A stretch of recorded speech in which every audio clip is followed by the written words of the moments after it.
At the recent Service Design Global Conference, something in the air felt different. It wasn't just about cool new tools or fancy methods. Nope, it felt like a real, fundamental shift in what it even means to be a designer today. So in this explainer, we're going to unpack the biggest insights and reveal what looks like a brand new brief for all of us. So let me ask you, does this feel familiar? This feeling of being pulled in two totally different directions? Like you're living a kind of double life at work? That's the core conflict we're really going to get into today. On one side, you've got the messy, chaotic truth of how real innovation actually happens, right? It's intuitive, it's experimental, it's all about that gut feel. But then, on the other side, you've got the business demanding these clean, predictable, measurable outcomes that have to fit neatly on a spreadsheet. So, why does this tension even exist? Well, it all boils down to this one key concept: legibility. Big organizations have this deep-seated need to take messy, complex reality and make it simple, standardized, and, well, legible. It's how they measure things, how they control things from the top down. And this whole process of making things legible, it ends up pushing all of your most valuable intuitive work into what we can call dark matter. This is all the invisible stuff, right? The company culture, the office politics, the tricky stakeholder dynamics, all the things that never make it onto the spreadsheet, but are, let's be honest, absolutely what makes or breaks a project. And figuring out this dark matter, that's the designer's new brief. Okay, so this brings us to the first huge takeaway from the conference. If designers want to have real influence, they have to stop just defending their creative process and start speaking the language of business strategy. The message from speakers like Peter Merholtz and Jesse James Garrett was, well, it was urgent. They basically said the era of just being a craft-focused designer is over. Your value doesn't just come from perfecting your craft anymore. It comes from solving fundamental business and human problems. It's all about outcomes, not just outputs. Andrea Finneman from Zillow just put it so perfectly. She said, metrics are the gateway to influence. And that's really the heart of it. If you want a seat at the table where the big decisions are made, you have to be able to connect your work to the KPIs that leadership actually cares about. But here's the twist. Here's the paradox. Just as designers are getting the hang of this cold, hard language of business, their most strategic asset is becoming something uniquely and powerfully human.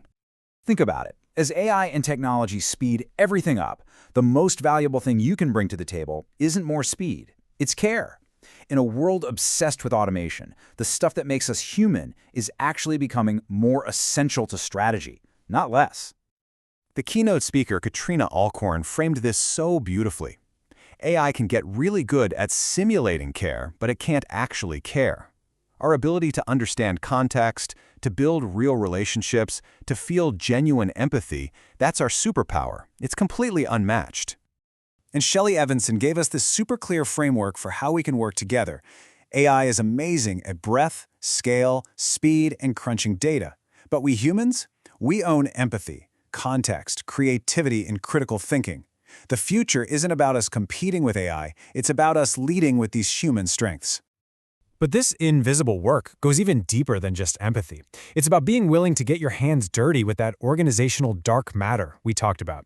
It means actively reshaping the culture, the internal systems, and even the power structures that dictate how work actually gets done. And that requires a major identity shift for all of us. We have to move away from being the master planner, the person who delivers a perfect, polished, final blueprint. Instead, we need to become a steward of the garden. Your job is now to tend to the organizational soil to create the right conditions so that great solutions can emerge and grow all on their own. Okay, so if we're dealing with all this abstract stuff like culture and systems, how in the world do you test your ideas? Well, the final big theme from the conference gives us a really powerful, tangible way to do it. Because really, a traditional service blueprint just can't capture the complexity of an 1,800-page operational manual, right? Or the subtle nuances of office politics. So how do you take all this invisible work and make it visible? This is so cool. The team from Southwest Airlines has an answer. They build these low-cost, full-scale physical mock-ups of their service environments. We're talking an entire airport gate built out of cardboard and tape. Then they invite everybody, from C-suite execs to frontline staff, to literally walk through the future experience. This immediately exposes all the coordination gaps that diagrams and flowcharts could never show. And you get this raw, visceral feedback. And it all comes down to this key idea. Real insight comes from lived flow, not imagined flow. These mock-ups take an abstract plan and turn it into a tangible, shared experience. And that creates the certainty you need to justify a big investment, or to kill a bad idea before it costs you millions. So let's bring this all home. What does all of this add up to?